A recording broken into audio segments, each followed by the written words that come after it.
थोड़ा शॉर्टली निकालिएगा नमस्कार, सर। मैं हूं प्रेमचंद्र सिंह और आप देख रहे हैं सहरसा नाउ। बिहार में आज एक तरफ जहां मुख्यमंत्री नीतीश कुमार ने 10 लाख महिलाओं के खातों में डायरेक्ट बेनिफिट ट्रांसफर के जरिए 10-10 हजार रुपए भेजकर महिला सशक्तिकरण की एक बड़ी तस्वीर पेश की है, वहीं दूसरी तरफ निचले स्तर पर सिस्टम की कमजोरियां भी खुलकर सामने आ गई हैं। 1,000 करोड़ रुपए की ये सीधी मदद, जिसके साथ अब तक कुल 1,56,00,000 से ज्यादा महिलाएं इस योजना की लाभार्थी बन चुकी हैं। बिहार की राजनीति, प्रशासन और चुनावी वादों की गंभीर परीक्षा ले रही है। सवाल यह है कि क्या यह कदम केवल आर्थिक मदद है या फिर बिहार की महिलाओं को वास्तविक आर्थिक स्वतंत्रता देने की दिशा में बड़ा बदलाव।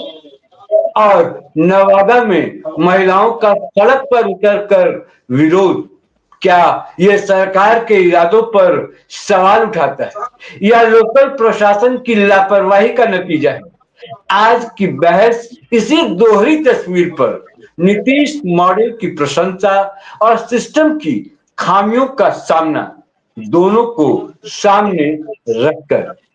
और इस चर्चा में मेरे साथ हैं हमारे सीनियर रिपोर्टर संदीप, और खुशबू रॉय हैं प्रवक्ता आईआईपी, और राहुल यादव हैं जो कि क्षेत्रीय प्रभारी युवा मोर्चा बीजेपी। सबका स्वागत है। और सबसे पहले मैं हमेशा की तरह संदीप के पास जाऊं कि आज जो ये 10-10 हजार रुपए ट्रांसफर हुए हैं महिलाओं के, ये तो जो वादा बीजेपी ने की थी वो तो पूरा कर रही है। लोग कह रहे थे कि ये सिर्फ चुनावी जुमला है, चुनाव के पहले ट्रांसफर हुआ है, बाद में ये भूल जाएंगे। देखिए प्रेम सर, जहाँ तक आज की बात करें तो 10 लाख महिलाओं को सीधे डीबीटी के माध्यम से 10-10 हजार रुपए की आर्थिक सहायता दी गई है, जिसमें 9.5 लाख जो तकरीबन ग्रामीण क्षेत्र की महिलाएं हैं और 50,000 जो है वो क्षेत्रीय जो शहरी क्षेत्र की महिलाएं हैं उनको दिया गया है। और मूल्यांकन की भी प्रक्रिया शुरू कर दी गई है। जिनको पहले आर्थिक सहायता दी गई थी तो मूल्यांकन के लिए भी प्रक्रिया शुरू हो गई है। जिस तरह से हमें जानकारी मिल रही है कि सिवान में प्रक्रिया शुरू हो गई है। तो वहीं कुछ लोगों में असमंजस की स्थिति इसलिए बनी हुई थी क्योंकि इसमें एक मैंडेटरी है कि आपको जीविका समूह से जुड़ना काफी जरूरी है, उसके बाद ही आप इस योजना का लाभ ले पाएंगे। लेकिन कई सारे हमें भी कई कॉल्स आए कि हमें राशि नहीं मिली, या 2 लाख रुपए की राशि का वादा किया गया था वो अभी तक नहीं मिला।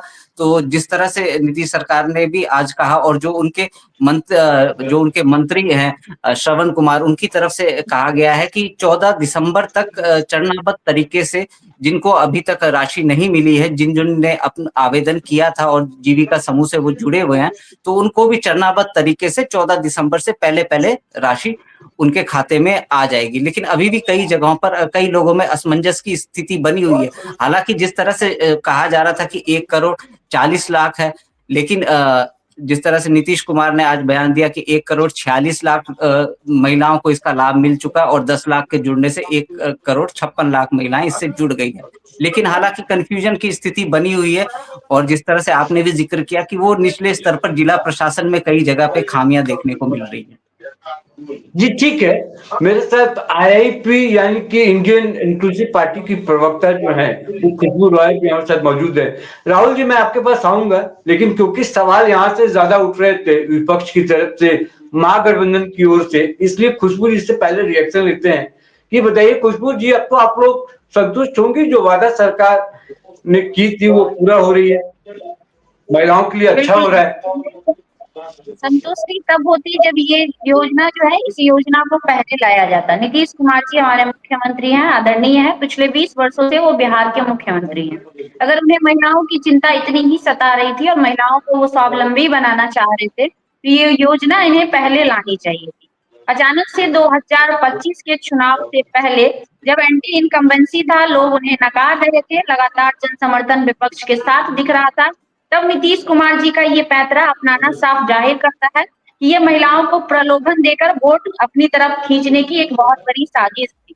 और दूसरी देखिए बात, जो ये खुशबू पैसे जी, महिलाओं के अकाउंट खुशबू में जी, दिए गए थे, मैं अगर माफ हमारी कीजिएगा, मैं रोक रहा हूँ पूरी आपको, लेकिन जिस तरीके से एक्शन में सरकार है, आप चाहे देख लीजिए जो आपके डिप्टी सीएम है सम्राट चौधरी, वो भी जिस तरीके से काम कर रहे हैं, और ये जो पैसे देने की बात थी, जो महिलाओं को पैसा जा रहा था पहले, तो इसमें ये आशंका जताई जा रही थी कि सरकार हो सकता है कि अब तो सरकार बन गई है तो आराम से डालेंगे, धीरे धीरे काम होता रहेगा, लेकिन ये उसी तेजी में ट्रांसफर हो गया पैसा।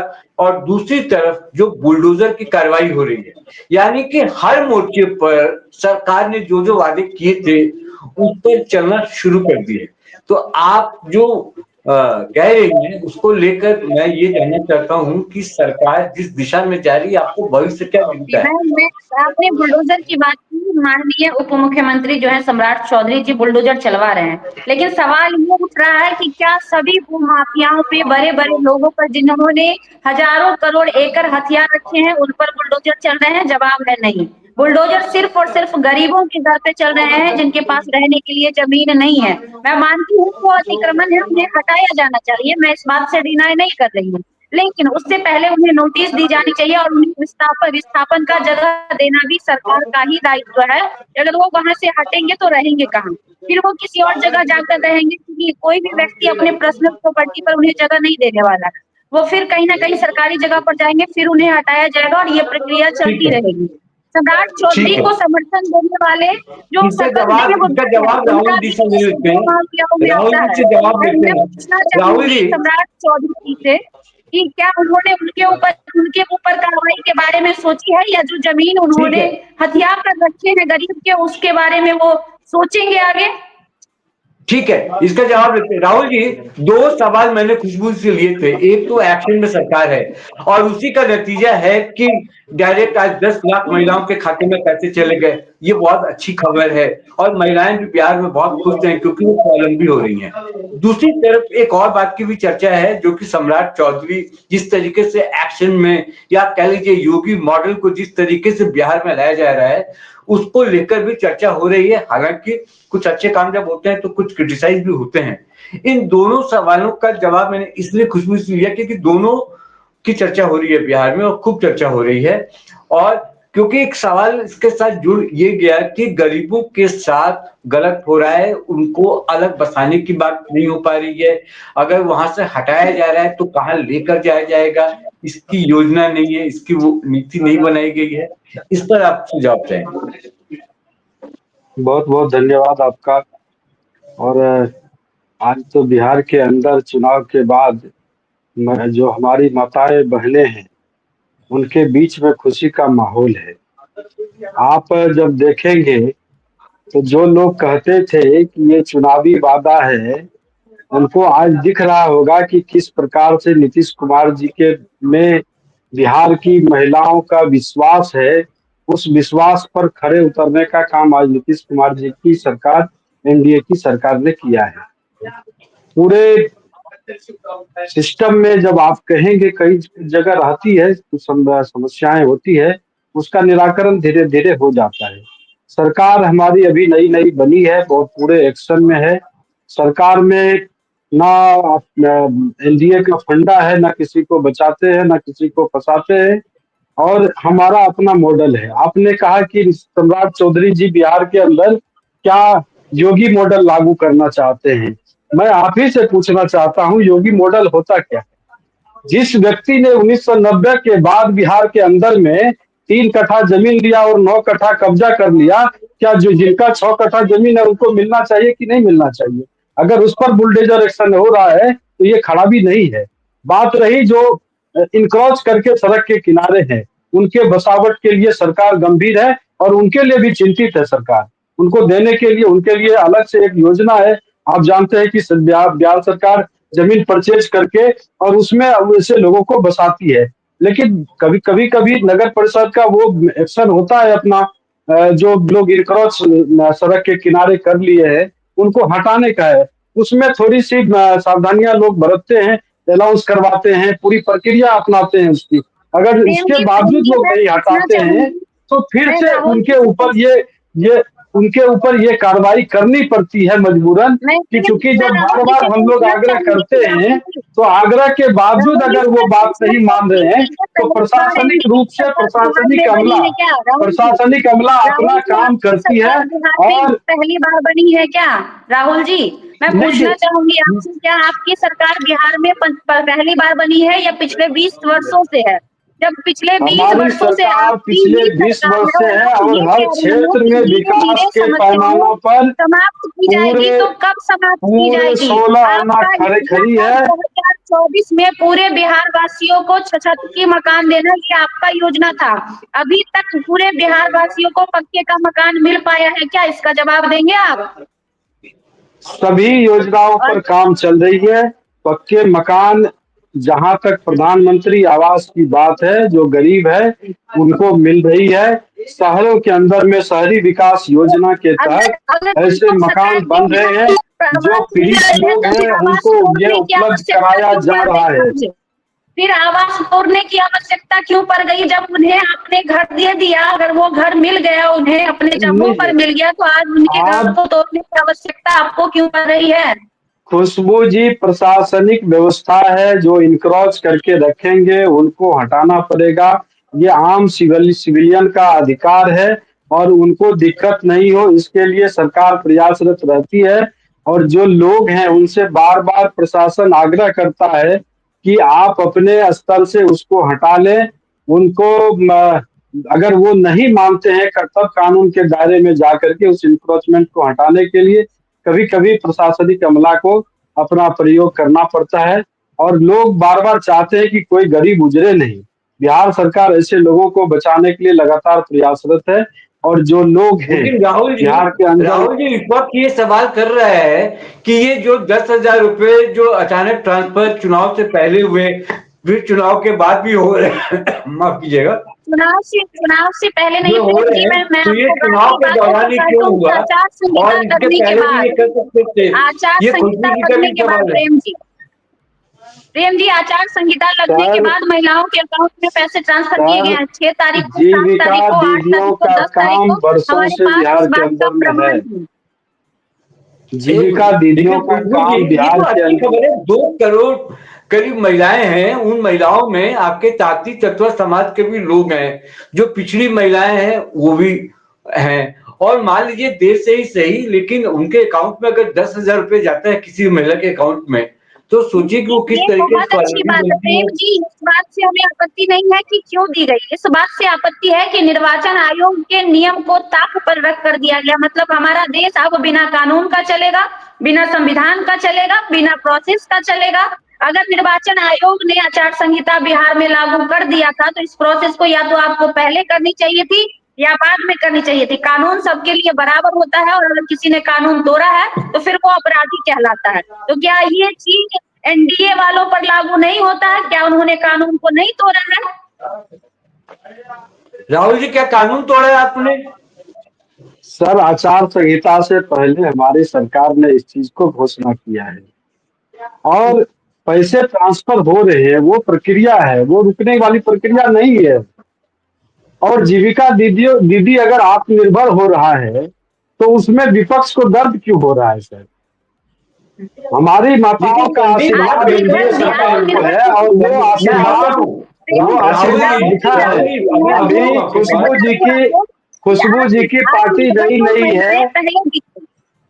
राहुल जी खुशबू जी मैं पास आता हूँ आपके पास। संदीप जी आप ग्राउंड पे देखते हैं, मैं ये कह रहा हूँ कि जो योजना ये सरकार की तरफ से जो योजना आई, उसको लेकर चुनाव के पहले भी महिलाओं में काफी खुशी देखी गई, अभी भी बहुत खुशी देखी गई। नवादा वाला एक मामला है, वो लोकल प्रशासन के तौर पर उसको देख सकते हो, उसको ठीक हो जाएगा, क्योंकि वहां भी ये कहा गया है कि ऐसी कोई महिला नहीं बचेगी जिसके अकाउंट में पैसा नहीं जाएगा और अंतिम महिला तक ये योजना का लाभ पहुंचे, इसके लिए सरकार कटिबद्ध है। और इसका डेट भी उन्होंने तय कर रखी है कि 15 या 14 दिसंबर तक ये सब कुछ, ये योजना के तहत जितने भी पैसे ट्रांसफर होने हैं डायरेक्ट पैसे अकाउंट पे, वो हो जाएंगे। आप बताइए कि माहौल क्या है इस तरीके की योजना को लेकर? जो सवाल खुशबू उठा रही हैं, क्या वो सवाल महिलाओं के भी जहन में है? क्या ये बाहर सोसाइटी में भी इसको लेकर चर्चा हो रही है? देखिए प्रेम सर, जिस तरह से बात करें तो ग्रामीण क्षेत्रों के लिए ऑफलाइन की प्रक्रिया थी कि वो ऑफलाइन या जो जीविका दीदी हैं उनके माध्यम से वो आवेदन कर सकती हैं, और शहरी क्षेत्र की जो महिलाएं हैं वो ऑनलाइन अप्लाई कर सकती हैं। तो अभी भी ग्रामीण क्षेत्रों से कई जगह की उन्हें इसकी जानकारी नहीं थी, या वो उन तक ये बात पहुंची नहीं। अभी भी कई लोग हमसे भी पूछते हैं कि हमारे पास आए नहीं, क्योंकि जैसा मैंने पहले भी जिक्र किया कि इस योजना के अंतर्गत ही है कि जब तक आप जीविका समूह से जुड़ेंगे नहीं, तब तक आप इस योजना का लाभ नहीं ले पाएंगे। और दूसरी बात है यहाँ पर कि जो निचले स्तर पर है वहां पर कई जगहों पर कमियां देखने को मिल रही है। वो या तो ठीक ढंग से डोर टू डोर कैंपेन नहीं कर पा रही, या महिलाओं को जोड़ नहीं पा रही हैं, उसमें भी कहीं ना कहीं खामियां देखने को मिल रही है। हालांकि जिस तरह से जो बिहार सरकार के मंत्री है श्रवण कुमार, उनकी तरफ से कहा गया है कि हर एक महिलाओं को इसका लाभ मिलेगा और हर एक महिलाओं को जोड़ा जाएगा, लेकिन अभी भी लोगों को पता नहीं है क्या कागज लेकर के जाएं, क्या डॉक्यूमेंटेशन चाहिए थी, उसके लिए क्या क्या चाहिए। कई जगह हमें लोग मिलते हैं राहुल कि जी, संदीप जो दिक्कतें बता रहे हैं, क्या इसके लिए आप कोई जवाब दे सकते हैं कि किस तरीके से इसको ठीक किया जा सकता है, या क्या एहतियात बरतना चाहिए, और जो जिन महिलाओं को अभी तक नहीं मिला है उन महिलाओं को क्या करना चाहिए, किस तरह से रजिस्ट्रेशन होना चाहिए? क्योंकि शहरी जो महिलाएं हैं उनके लिए तो ऑनलाइन है, लेकिन जो ग्रामीण महिलाएं हैं उनके लिए जीविका के तहत जाके आप अपने काम को करा सकती हैं। तो आप थोड़ा सा इस पर प्रकाश डालें कि इसको किस तरीके से सुचारू रूप से किया जा सकता है, और एक जो आप बोलेंगे वो मुझे लगता है कि जो बिहार की जनता है वो भी सुनेगी और उसको भी थोड़ा आसानी हो जाएगा। जी सर, इस प्रकार की समस्याएं हम लोग के सामने भी आई है। हम लोगों ने उसको चिन्हित किया है, चूंकि हम भी फील्ड में रहते हैं तो हम लोगों के समझ में ये बात है। कई जगह ये भी समस्या है कि जहां अकाउंट में केवाईसी नहीं हो पाया है, उनके अकाउंट में भी ये जाने में थोड़ी समस्याएं हो रही है। उनके लिए भी माननीय मंत्री जी से हम लोगों ने इस पे पहल करने की बात की है। दूसरा, शहर में सही में जो जीविका दीदी है वो एक्टिव है और उन्होंने अपने समूह के सभी लोगों का ये करवा लिया है ऑनलाइन। ग्रामीण क्षेत्र में थोड़ी सी परेशानी हो रही है, उसका कारण है थोड़ा सा चूंकि कुछ पेपर जो है किन्हीं के पास है किन्हीं के पास नहीं है, तो उनके लिए भी बात चल रही है। और जो समस्याएं सामने आएगी उसका समाधान किया जाएगा और वंचित कोई नहीं रहेगा सर। जी, ठीक है। खुशबू जी, ये बताइए कि सहरसा, क्योंकि सहरसा से आपके विधायक भी हैं आईपी गुप्ता साहब, उनका क्या एक्शन और प्लान है? वो किस तरीके से सहरसा में आने वाले समय में जो इस तरीके से जो सरकारी योजनाएं हैं जो कि राज्य सरकार से जो चलेंगी उसको लेके कोऑर्डिनेशन, और इंडियन इंक्लूसिव पार्टी का अपना क्या प्लान है? वो किस तरीके से सहरसा का विकास करने का सोच रहे हैं? क्योंकि दो चीजें हैं, मैंने दो चीजों पर जिक्र किया। एक तो सरकार एक्शन में है, एक्शन को लेकर दो चीजें दिख रही हैं, अभी साफ साफ दिख रही हैं। एक, ये 10,000 का जो डायरेक्ट ट्रांसफर हो रहा है अकाउंट में पैसा महिलाओं के लिए, वो है। और दूसरा, जो ये बुलडोजर कार्रवाई है, तो बुलडोजर कार्रवाई जो है, जो मुझे जितना समझ में आता है, वो किसी एक व्यक्ति के लिए और किसी एक वर्ग के लिए नहीं है। वो ऐसे लोगों के लिए है जो माफियागिरी करते हैं, या फिर वो ऐसे लोग हैं जो नियम कानून के दायरे से बाहर हो गए। अब जैसे शहरों का सौंदर्यीकरण होना चाहिए, अब शहर में इतना इंक्रोचमेंट बढ़ गया है कि आप चल नहीं सकते, गाड़ियां चल नहीं सकती, तो वो स्थिति खराब हो गई है, इसलिए कोर्ट को दखल देना पड़ा। और ये सरकार आने के बाद से नहीं हुआ, अगर आप लोगों को जानकारी हो, ये पहले से हो रहा है। ये पहले भी जब सरकार थी तब से हो रहा है, ये हाईकोर्ट के आदेश पर कि इस तरह से जो चीजें हो रही हैं उसको हटाया जाए। तो आप बताइए कि इंडियन इंक्लूसिव पार्टी इन सब चीजों को लेकर क्या सोच रही है, आगे आप लोग का क्या प्लान है, और किस तरीके से कम सहरसा को आप लोग सुंदर बनाने का काम करेंगे? प्रेम जी, मैं आपको बताना चाहूंगी, जहां तक बात सहरसा की है और हमारे पार्टी के राष्ट्रीय अध्यक्ष इंजीनियर आईपी गुप्ता जी की है, जो वहां से जीतकर विधायक बने हैं, उन्होंने पहले ही कहा था बयान में कि मैं सहरसा को गेटवे ऑफ बिहार बनाऊं, और उसके लिए हम लोगों ने काम करने भी शुरू कर दिए हैं। बहुत जल्द हम लोग अपना हम लोग अपना प्रपोजल लेकर आएंगे कि उसके लिए हम लोग क्या काम करेंगे। उससे पहले हम आपको बता दें, सहरसा से समस्याएं हमने कलेक्ट करनी शुरू कर दी है। सहरसा की मुख्य समस्याओं में एक समस्या है, वहां पे कचरा बहुत अधिक है, नाला का समस्या है, लोग जूझ रहे हैं उससे। इस वजह से सहरसा थोड़े से गंदगी से जूझ रहा है। हम लोग पूरी प्रयास करेंगे कि सहरसा में जो गंदगी का माहौल है, जो गंदे मतलब कचरा जो नहीं निकल पा रहा है सहरसा से बाहर, उसके लिए हम लोग ड्रेनेज वगैरह को लेकर हम लोग काम करेंगे। और दूसरी बात, सहरसा की एक और बहुत बड़ी समस्या हमारे सामने आई है, जो मैं आपको बताना चाहूंगी। वहाँ के जो युवा हैं, जो यूथ हैं, और खासकर जो टीनेजर्स बच्चे हैं, वो सभी नशीली पदार्थों का सेवन कर रहे हैं। बहुत स्तर जो है बहुत हद तक चला गया है, और जिसकी वजह से उनके आने वाले जनरेशन भी इफेक्टेड होंगे, उनका फ्यूचर भी खतरे में है। उसके लिए भी हम लोग एक मजबूत प्लान लेकर आ रहे हैं, जिससे कि वहाँ के जो भी बच्चे हैं, जो टीनेजर्स हैं, जो गलत रास्ते पर भटक गए हैं, उनको किस तरीके से सही रास्ते पर लाना है और कैसे सहरसा को नशीले पदार्थों से मुक्त करना है। दो चीजें, जी एक तो पॉल्यूशन बढ़ रहा है जिससे वहाँ के लोग इफेक्टेड हो रहे हैं। तीसरा, सहरसा एक ऐसा जगह है सर, जहाँ पे आसानी से फैक्ट्री लगाकर रोजगार का सृजन किया जा सकता है। बिहार की एक सबसे बड़ी कैंसर भी बहुत समस्या बड़ी है सर समस्या है आपके रोजगार यहाँ। बिहार में। सहरसा जी में कैंसर भी बहुत बड़ी समस्या है। खुशबू, मैं लौटूंगा आपके पास। संदीप, मैं चीज शेयर कर दूं आपको। जो ये आईआईपी से जो हमारे प्रवक्ता है खुशबू राय, आप भी सुनिए ध्यान से। जो सरकार अभी है और जो इंडियन इंक्लूसिव पार्टी और जो आईपी गुप्ता की जो मंशा है, जो लोग चाहते हैं रिजर्वेशन को लेकर जो बात हो रही थी, मैं सुन रहा था जब मैं प्रोग्राम करने के पहले आ रहा था, तो मैं सोच रहा था कि सहरसा को लेकर किस तरह से बातचीत की जा सकती है। तो उस पर मुझे एक कब बयान मिला नीतीश कुमार का। ये बहुत अच्छी जानकारी मैं सोच रहा हूँ साझा करूं। पार्लियामेंट में वो भाषण दे रहे थे नीतीश कुमार, और मुझे साल तो याद नहीं है, लेकिन नीतीश कुमार यंग दिख रहे हैं उसमें।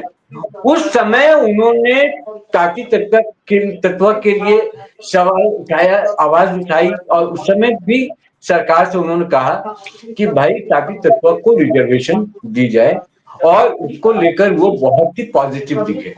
मेरा कहने का मतलब ये है कि ये जो सरकार अभी चल रही है, वो आईआईपी के लिए भी मुझे लगता है कि बहुत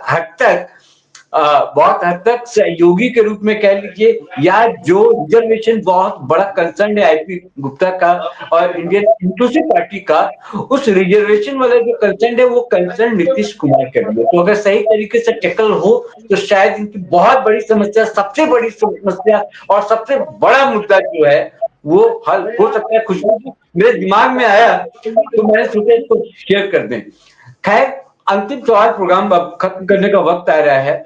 लास्ट में ये बताइए राहुल जी, कि अब जो मोड ऑफ एक्शन है सरकार का, वो दिख रहा है कि आप किस तरीके से बुलडोजर के जरिए शहरों को साफ कर रहे हैं, माफियाओं पर शिकंजा कसने की बात करें, चाहे वो किसी भी तरह का माफिया हो, चाहे वो जमीन में डील करता हो, या किसी और शिक्षा का माफिया हो, या वो हेल्थ सेक्टर का माफिया हो, किसी भी सेक्टर का माफिया हो, सरकार कटिबद्ध है। और इसलिए सम्राट चौधरी शायद आए हैं कि वो थोड़ा कड़े तरीके से और कार्रवाई करें, और जो गंदगी है बिहार में, वो गंदगी और वो इमेज ठीक हो। और वो आगे सरकार क्या करने वाली है, आप लोग के प्लान ऑफ एक्शन में क्या है, संक्षेप में? सर पहले तो सर मैं कह दूं कि सहरसा 5 साल के लिए पछताएगा सर।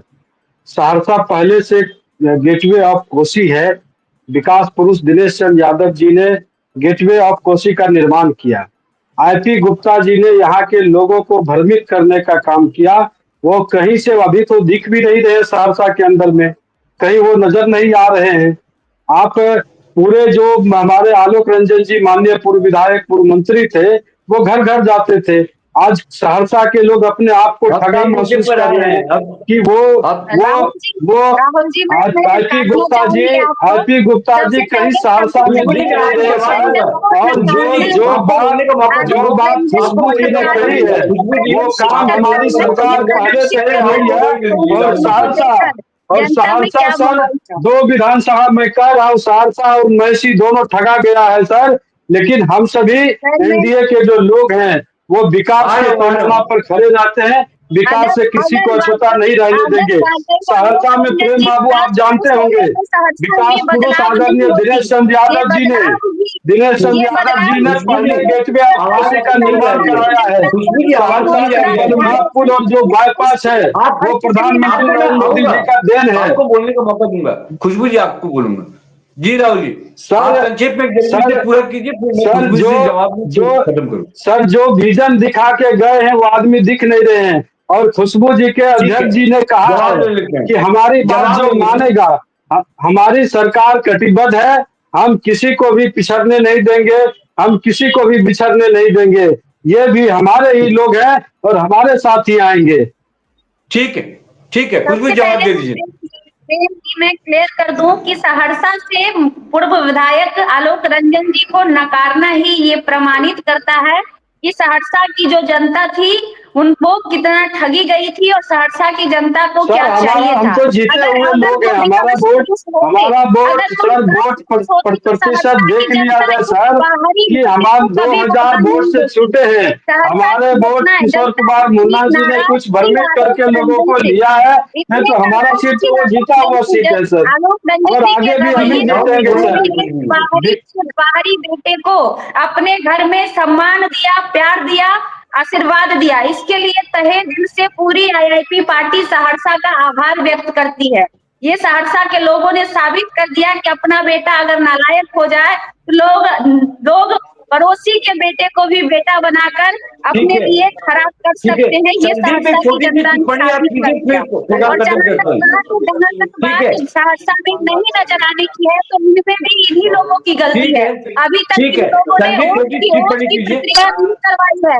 अभी तक हमारे विधायक जो है जो जीत कर आए हैं उन्होंने अभी तक सर शपथ ग्रहण हमारे नहीं किए पटना हैं। से सहरसा शपथ आने में ग्रहण 4 होने के घंटा बाद लगता है हमारे सर। विधायक जो है वो सहरसा में लोगों के बीच आपको नजर आएगा, जी, आएंगी ये मैं दावे के ठीक है, साथ कह ठीक है, सकती ठीक हूँ। है, सर ठीक है, पटना से संदीप छोटी सहरसा आने टिप्पणी। में 4 घंटा लगता है। अभी लगन का समय है और मिथिला का संस्कृति रहा है सर कि किसी भी ठीक शुभ है, लगन में अपने मान्य को जरूर समझ खोजता है गए, सर। समझ गए, समझ अभी गए, अभी जरूरत है सर लोगों को, और समझ मान्य गया, जो मैं है समझ पटना गया। में अपने। संदीप जल्दी से छोटी सी एक टिप्पणी आपसे मैं फिर खत्म कर दूंगा।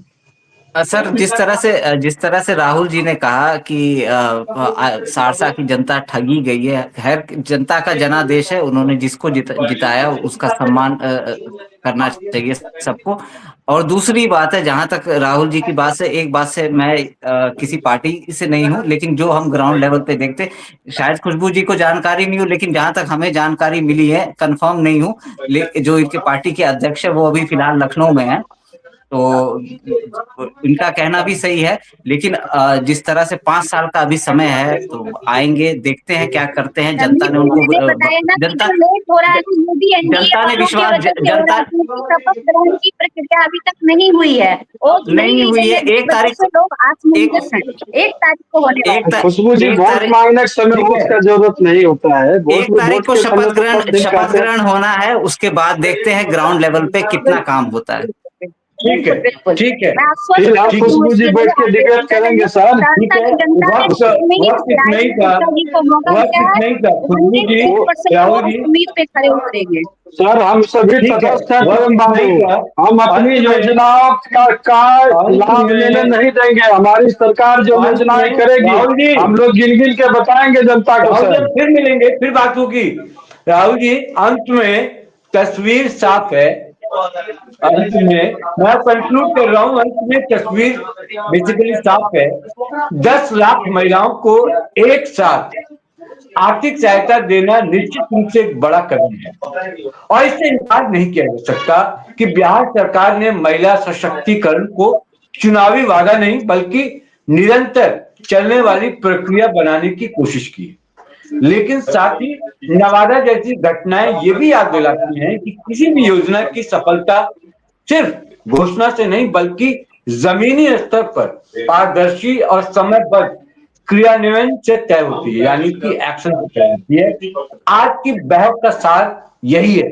नीति बड़ी हो सकती है, इरादे मजबूत हो सकते हैं, लेकिन जब तक हर महिला को उसका हक समय पर नहीं मिलता तब तक सशक्तिकरण का दावा अधूरा ही रहेगा। सरकार के लिए ये गर्व का क्षण भी है और चेतावनी की घंटी भी कि शीर्ष स्तर पर लिए गए फैसले तभी सार्थक हैं जब उनका असर हर गांव, हर वार्ड और हर पात्र महिला तक बिना रुकावट पहुंचे। राहुल जी आप जुड़े, खुशबू जी आप जुड़ी, बहुत बहुत शुक्रिया आपका। संदीप आप जुड़े, बहुत बहुत शुक्रिया। फिर मुलाकात होगी आपका। नमस्कार।